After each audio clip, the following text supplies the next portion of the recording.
Hi, this is Matthew from Everybody Community. Today, I'd like to talk about enforcers. Just a quick little note here. What are the enforcers? Who are the enforcers?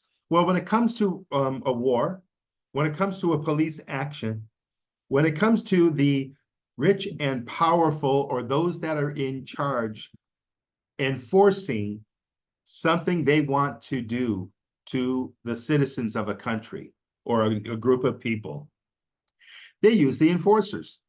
What are the enforcers? Well, the enforcers could be a security guard protecting a building at midnight so criminals can't come in and steal from the office building. Generally, a very honest, good job, not hurting anybody, protecting people that are asleep at the time and want their valuables to be protected and want their offices to be protected. And that's generally a good thing.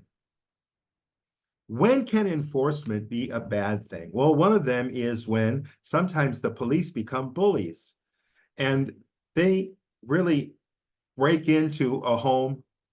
They'll kill people. They pull people over and give them tickets when they did nothing wrong. They'll harass people. What are you doing here? And, not really uh, respecting people's rights, especially in America, because the citizens have rights. And we'll see some videos all over YouTube. So this is the kind of an enforcement. They call it law enforcement, right? But sometimes it's not about the law. And sometimes it's about laws that are really not very good. Now, what about when we get to the bigger scale of enforcement? What if we get into situations like soldiers? Now, soldiers will sign up to support the leaders. They say supporting your country, but they're not really supporting your country. They're supporting the leadership of the country. Very rarely the citizens themselves. Let's look at the Vietnam War as an example. Most all Americans just wanted the war to stop. They wanted Americans to get out of there. They saw a lot of innocent people getting killed, and they saw a lot of their own people getting killed, going over there and getting killed. So they wanted to give up and lose the war. Well, if you leave America and you listen to what people say around the world, Americans lost in Vietnam. They lost and they pulled out. Americans, I never heard that growing up because maybe America doesn't like to use that word. We lost a war. But nevertheless, American soldiers went there. There was some disasters, some horrible things. A lot of really terrible things went on over in Vietnam. What if we also use an example of Adolf Hitler in World War II? Raised a family, wanted to save his country from such a bad deal they got in World War I. And so he did some invasions. Hitler, we know he did a lot of bad things, but did Hitler himself do it? Or was it the enforcers? Was it his soldiers?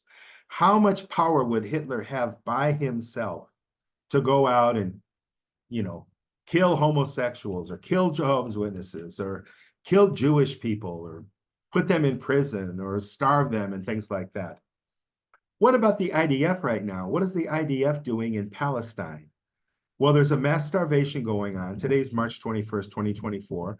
So there's still this huge conflict going on where there's this invasion and this genocide going on by the enforcers. They're calling them the IDF. It's in Israeli Defense Forces. But of course, when you invade Palestine and you murder 40,000 people, that's not very defensive, is it? So this is a kind of a offensive, aggressive, horrible thing that this group of soldiers is doing, these IDF people who have been raised and brainwashed to hate the Palestinians and think that somehow, they have the right to do that. They think they have every right to do that. And the women and the children that they've murdered, I think it's up to 16 or 17,000 confirmed right now, that those are the bad people and that it's okay to do that. Now, if Bibi Netanyahu was trying to do this kind of genocide, this collective punishment, this ethnic cleansing by himself, how far do you think he would get? He wouldn't get anywhere because the persons by themselves can't get anywhere doing anything by themselves. They need the supporters. And when you're going to commit genocide, like what's going on right now in Palestine, you need a lot of help. And so, from what I understand, there have been about 360,000 Israelis or maybe other people too in there that have joined and are supporting and are enforcing Netanyahu's actions in Palestine. And so without the enforcers, the tyrants can't get anything done. So it takes an ability to, define who the bad guy is, brainwash people into not being humane anymore, not being contributing to society, but actually going on a terrorist rampage, a murdering rampage, and blowing up homes with children in them, bombing the streets, people running for food that are starving, being starved to death, shooting them down like this is some kind of an arcade game. So the enforcers are the problem.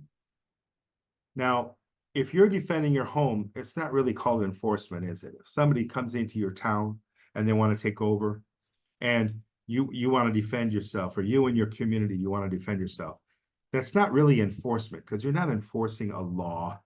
You're not invading, and you're not taking over someone else's home. You're not destroying their home. You're not starving them to death. You're not doing ethnic cleansing. You're just protecting your own home where you have a right to be.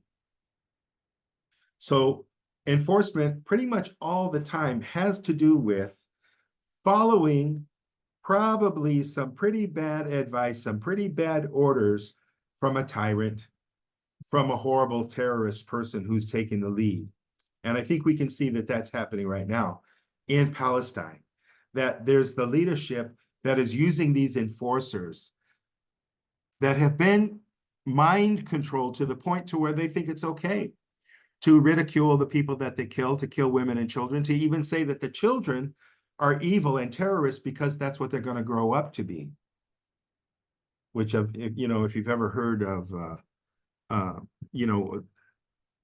a ridiculous idea of taking a baby and murdering the baby and trying to justify it.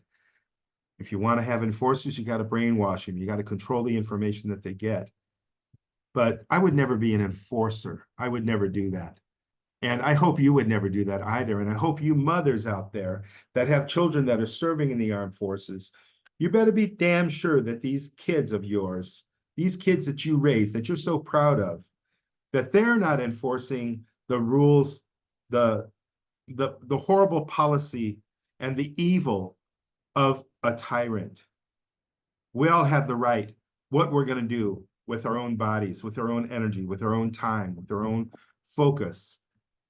And if your finger's on the trigger, you're responsible for what you're doing. You can't blame Hitler. You can't blame Netanyahu. You can't blame some evil leader. No, it's up to you to decide what you want to do.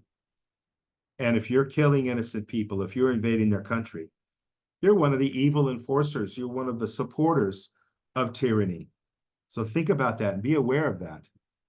And true, strong community doesn't allow that. It doesn't raise children to become murderers that they think they can justify.